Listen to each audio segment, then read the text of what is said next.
2024 లేదా 25లో డిగ్రీ లేదా బీటెక్ చదివారా? సాఫ్ట్‌వేర్ జాబ్ కోసం ఎదురు చూస్తున్నారా? అయితే కోడ్ జ్ఞాన్ 100 డేస్ కోర్సులో చేరండి, జాబ్ సాధించండి. నమస్కారం అనిల్ సింగ్ గారు. నమస్తే శిరీష. సార్, మనకు వచ్చే శాలరీ తక్కువైనా కూడా మీరు ఎప్పుడు చెప్తూ ఉంటారు, దాన్ని కనుక మనం ఒక స్ట్రాటజిక్ ఫామ్లో కనుక యూజ్ చేసి కరెక్ట్గా ఇంత బడ్జెట్ దీనికి, ఇంత బడ్జెట్ దీనికి అని ఒక స్ట్రాటజీతో కనుక మనం డివైడ్ చేసుకుంటే కోటీశ్వర్లు అవ్వడానికి చాలా ఛాన్సెస్ ఉన్నాయి అండ్ అవ్వచ్చు కూడా అని కూడా మీరు చెప్పడం జరిగింది. ఏంటి సార్ ఆ స్ట్రాటజీ ఏంటి? ఇప్పుడు నాకు ఒక 30,000 జీతం ఉందనుకోండి, దాన్ని ఏ రకంగా నేను డివైడ్ చేసుకుంటే నేను కోటీశ్వర్లు అయ్యే ఛాన్స్ ఉందంటారు? అడిగిన ప్రశ్న చాలా చాలా ఇంపార్టెంట్ ప్రతి ఇండివిజువల్కి. ఎందుకంటే 1 ఫిబ్రవరి రోజున మీకు బడ్జెట్, కేంద్ర ప్రభుత్వము బడ్జెట్ పెడుతుందన్నమాట పార్లమెంట్లో.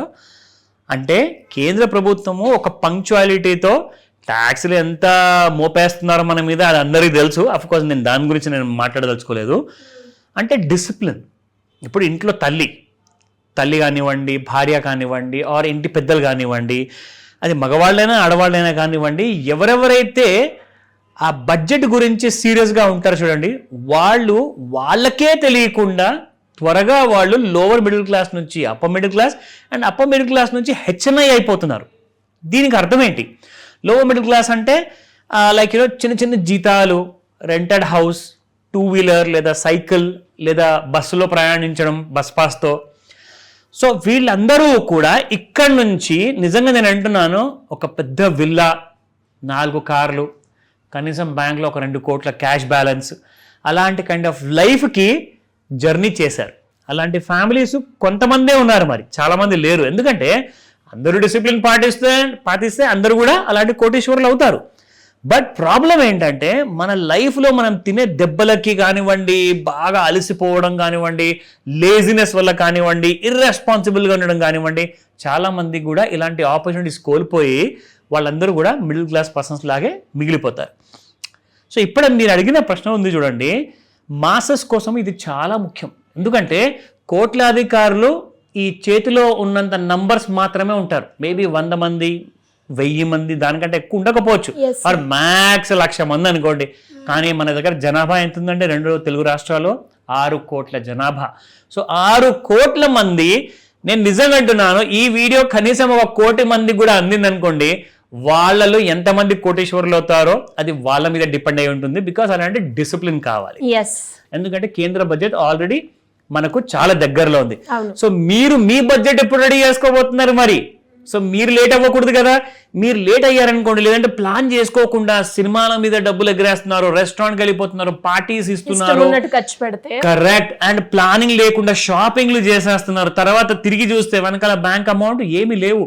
అంటే మీకు నెలలో మొదటి 10 రోజుల్లోనే డబ్బులన్నీ అయిపోతున్నాయి. దాని తర్వాత మళ్ళీ దోస్తుల దగ్గర, ఫ్రెండ్స్ దగ్గర అప్పులు తీసుకోవడము, లేదంటే BNPL, by now pay later, అలాంటి అప్పులకి మీరు ట్రాప్ అయిపోవడము, ఇవన్నీ కూడా జీవితానికి నెవర్ ఎండింగ్ సినిమా. సో అలాంటి నెవర్ ఎండింగ్ సినిమా, అలాంటి నెవర్ ఎండింగ్ ప్రాబ్లం నుంచి బయటికి రావాలి అంటే ఈ వీడియో మీ అందరికీ చాలా చాలా హెల్ప్ అవుతుంది.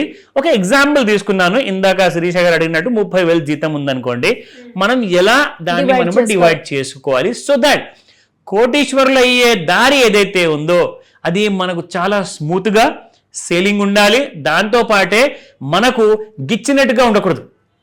ఎందుకంటే మనకు ఉన్న కోరికలు పూర్తవ్వాలి, అవసరాలు పూర్తవ్వాలి, పైగా కోటీశ్వరులు కూడా అయ్యే ఛాన్సెస్ ఖచ్చితంగా ఉండాలి. ఖచ్చితంగా అన్న వర్డ్ నేను వాడాను చూడండి, అది నిజంగానే నెరవేరుతుంది.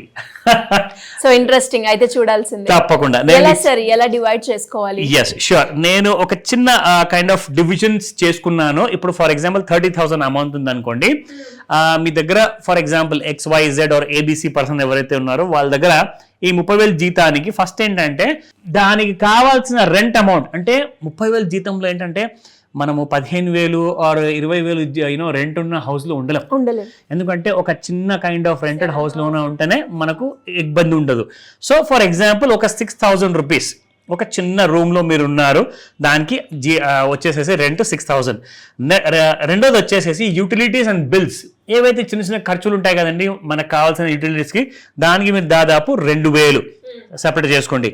ఇక మూడోది వచ్చేసేసి ఫ్యూయల్ అండ్ ట్రాన్స్పోర్టేషన్. అంటే ఫర్ ఎగ్జాంపుల్ మీకు బైక్ ఉందనుకోండి, లేదంటే మనం ఏం చేస్తామంటే 2000 నా బడ్జెట్, నేను 2000 దాటకూడదు అంటే కొన్ని రోజులు మీరు ఏం చేస్తారంటే బైక్ మీద వెళ్తారు, కొన్ని రోజులు మీరు బస్సు ప్రయాణం లేదంటే ఇంకో దారి మీరు వెతుక్కుంటారు. నాలుగోది ఫుడ్ అండ్ గ్రాసరీస్. ఈ విషయంలో అయితే మనం కాంప్రమైజ్ అవ్వలేం కదండి. నేను నిజంగా చెప్తున్నాను, నేను నా భార్య నా 2 పిల్లలు కలిసేసి 3000తో మేము చాలా సంవత్సరాల కింద ప్రతి నెల ఖర్చు పెట్టుకునే వాళ్ళమండి. ఇప్పుడు మాకు కాదన్నా కానీ 20,000 రూపాయలు ఓన్లీ గ్రాసరీస్కి అవుతుంది. సో ఇన్ఫ్లేషన్ ఎంత పెరుగుతుంది మీరు చూడండి. అయితే నేనేమనుకున్నానంటే ఒక 3,000 2,000 గ్రాసరీస్ అంటే సరిపోదు. సో 5,000 రూపాయలు మనము ఫుడ్ అండ్ గ్రాసరీస్ కోసం నెలకు కావాల్సిన నిత్యావసరాలు మీరు కొనుక్కోవచ్చు. దీని తర్వాత ఫోన్ అండ్ ఇంటర్నెట్ ఓటీటీ ఎవరికి వద్దండి, అందరికీ కావాల్సిందే. ఈ 3 కూడా లేకుంటే మన జీవితం అసలు శూన్యం అయిపోయినట్టే, అలా అలవాటు పడిపోయాం. సో దీనికి మనకు కావాల్సింది ఒక 1,200 రూపాయలు, which you can have a budget. దీని తర్వాత ఫెస్టివ్ డ్రెస్సెస్. పండుగలు ఉంటాయి, కొన్ని నెలల్లో ఇంపార్టెంట్ పండుగలు వస్తాయి. మీకు ఎంత తక్కువ బడ్జెట్ ఉన్నా కానీ ఖచ్చితంగా మీరు షాపింగ్ మాత్రం చేయకుండా ఉండరు. So let me have that budget also. దాదాపు ఒక 1,700 1,700. So term are medical insurance నెలకి దాదాపు ఒక 12 నుంచి 1300 అనుకుంటే 1,300 మ్యాక్స్ మీరు మెడికల్ ఇన్సూరెన్స్కి మీరు పెట్టుకోండి. అంటే మన హెల్త్ ఇన్సూరెన్స్ గురించి నేను మాట్లాడుతున్నాను. సో 1,300. ఎమర్జెన్సీ ఫండ్ మనకు దేనికి పనికి వస్తుందో మనకు తెలియదండి. జస్ట్ ఇన్ కేస్ సడన్గా ఏదో గుర్తొచ్చింది, దేవుడా నాకు ఇదొక ఇంపార్టెంట్ ఖర్చు నేను మర్చిపోయాను, ఎలా రా నాయన ఇప్పుడు ఎవరి దగ్గర అడగాలి, ఎందుకంటే అందరి దగ్గర ఒకేసారి డబ్బులు ఉండకపోవచ్చు. 4,000 మీకు అవసరం ఉన్నా కానీ 4 అడిగినా కానీ ఆ 4,000 రాకపోవచ్చు. సో అలాంటి పరిస్థితి ఉన్నప్పుడు నేనేమంటానంటే ఒక 4,000 బెటర్ ఒక ఎమర్జెన్సీ ఫండ్ కోసం పెట్టుకోండి. తెలియకుండా చిన్న యాక్సిడెంట్ జరిగిందా, సడన్గా జ్వరం వచ్చిందా, హాస్పిటల్ అడ్మిట్ అవ్వాలా, డాక్టర్ దగ్గరికి వెళ్ళాలా, ఇవన్నిటికీ టెస్టులకి ఇవన్నీ కావాలి కదండి. సో 4,000 దానికి ఒక budget. Now fun and movies. Weekends వచ్చాయి, ఒక చిన్న గేమింగ్కి వెళ్ళాలి, సమ్ కైండ్ ఆఫ్ గేమింగ్ చేసుకోవాలి, లేదా అంటే go for a movie. Remaining ఇప్పుడు మీరు ఇదంతా లెక్క తీస్తే 30,000లో దాదాపు మనకు ఒక 26,000 రూపాయల వరకు, 26,200 వరకు ఖర్చు అవుతుందండి. మిగతాది ఎంత అనుకున్నారు? మనకు మిగిలేది ఈ 30,000లో 3,800 రూపాయలు. సో 3,800 రఫ్లీ అరౌండ్ మీకు మిగులుతుంది.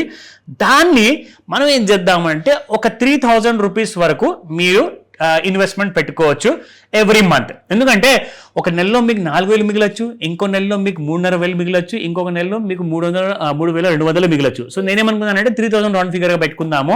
సో అలాంటి అమౌంట్ మనం ఇప్పటిదాకా చాలా వీడియోస్లో చూసుకున్నాం కదండి. 12% చెప్పాము, 18% చెప్పాము, 36% చెప్పాము. కానీ మీరు జస్ట్ 10% కూడా మ్యూచువల్ ఫండ్లో మీరు సాధించుకుంటే మీకు 2.5 కోట్లు వస్తాయి. 2.5 కోట్లు. Absolutely yes. For a young person, for investing about 50 సంవత్సరాలు 30 సంవత్సరాలు కూడా కాదండి, విత్ ఇన్ 25 ఇయర్స్లోనే.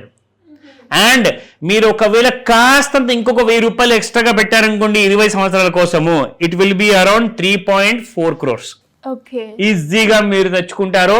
అలాంటిది అంటే దాదాపు 2.5 నుంచి 3.5 కోట్లు రఫ్లీ అరౌండ్ మీకు ఈజీగా వస్తుంది. ఎందుకంటే నేను పర్సంటేజ్ ఓన్లీ 10% అండ్ 12% మాత్రమే తీసుకున్నాను. అంటే ఇంత బడ్జెట్లో ఇప్పుడు మీరు అన్నట్టుగానే అంటే ఇందులో మనకి కంఫర్ట్ ఉంది, లగ్జరీ ఉంది, మనం చూడాల్సిన సినిమా ఉంది, ప్రత్యేకమైన అన్ని ఉన్నాయి మీకు. మనం ఏమేమి చేస్తామో అవన్నీ కూడా ఇంక్లూడ్ అయిన తర్వాత వెరీ ట్రూ, తీసుకున్న బడ్జెట్ తోటి మనము డబ్బులు సంపాదించవచ్చు. కరెక్ట్. సో ఈ పద్ధతి ప్రకారంగా, ఎందుకంటే నెక్స్ట్ 3 decades 4 decades వరకు ఇండియాలో ఏదైతే మ్యూచువల్ ఫండ్ గ్రోత్ ఉండబోతుందో అది మీరు రియల్ ఎస్టేట్లో చూడలేరు, ఇంకా మరి ఎన్నిట్లో కూడా మీకు ఉండదు. సో అలాంటి కైండ్ ఆఫ్ రిటర్న్స్ మీకు లాంగ్ టర్మ్లో మీకు చాలా బాగుంటుంది. మీరు కావాలంటే ETFs కొనుక్కోవచ్చు, మంచి మంచి మ్యూచువల్ ఫండ్స్ కొనుక్కోవచ్చు. అవన్నిటికీ కూడా కావాల్సింది ఒక ఎక్స్పర్ట్ గైడెన్స్. ఎలా సార్ మరి మిమ్మల్ని అప్రోచ్ అవ్వాలి? Very true. సో ఇందులో ఏంటంటే ఈ 25th and 26th January ఈ నెలలోనే రిపబ్లిక్ డేకి ఒక రోజు ముందు రిపబ్లిక్ డే రోజున మీకు ఈ మాస్టర్ క్లాస్ నేను తీసుకోబోతున్నాను. Any one of the day మీ కంఫర్ట్ ప్రకారంగా మీరు సెలెక్ట్ చేసుకోవచ్చు. ఆన్లైన్ లేదా ఆఫ్లైన్లో మీరు క్లాస్ అటెండ్ అవ్వచ్చు. దాంతో పాటే ఇందులో ఇది ఒక్కటే కాదండి, మీకు కంప్లీట్గా మన ఫ్యూచర్ కోసము, రిటైర్మెంట్ కోసము, దాంతోపాటు అప్పులు తీసుకుంటే అప్పుల నుంచి ఎలా బయటికి రావాలి, అవన్నిటికీ కూడా ఈ మాస్టర్ క్లాస్ పని రాబోతుంది. సో మీరు తీసుకున్న ఆ జీతంలో ఏదైతే ఆ కైండ్ ఆఫ్ ప్లెడ్జ్ ఉంటుందో, ఆ డివిజన్స్ నేను తప్పను, కరెక్ట్గా ఫాలో అవుతాను, అందులో మిగిలే డబ్బులు నేను పెట్టుబడిగా పెడతాను అని చెప్పి మీరు నిర్ణయించుకుంటే మిమ్మల్ని అసలు ఎవరు ఆపలేరు. నిజంగా నేను అంటున్నాను, అలాంటి క్లాస్ అటెండ్ అయిన వాళ్ళు 2.5 నుంచి 3.5 కోట్లు కాదండి, కనీసం ఒక 4 కోట్లు అయితే దానిపైనే మీరు సంపాదించుకోవచ్చు. ఆ సీక్రెట్ క్లాస్లో నేర్పిస్తా. Great information sir. అండ్ చూసే ఆడియన్స్లో చాలా మందికి 30,000 శాలరీ, దానికన్నా తక్కువ ఉంటుంది, ఉంటే ఇంకొంచెం ఎక్కువ ఉంటుంది. బట్ ఎస్పెషల్లీ మీరు చెప్పినట్టు ఈ బడ్జెట్ ప్లాన్ కనుక కరెక్ట్గా చేసుకుంటే వాళ్ళు కోటీశ్వర్లు అవుతారనమాట. Thank you sir, thank you so much. Welcome Sirisha.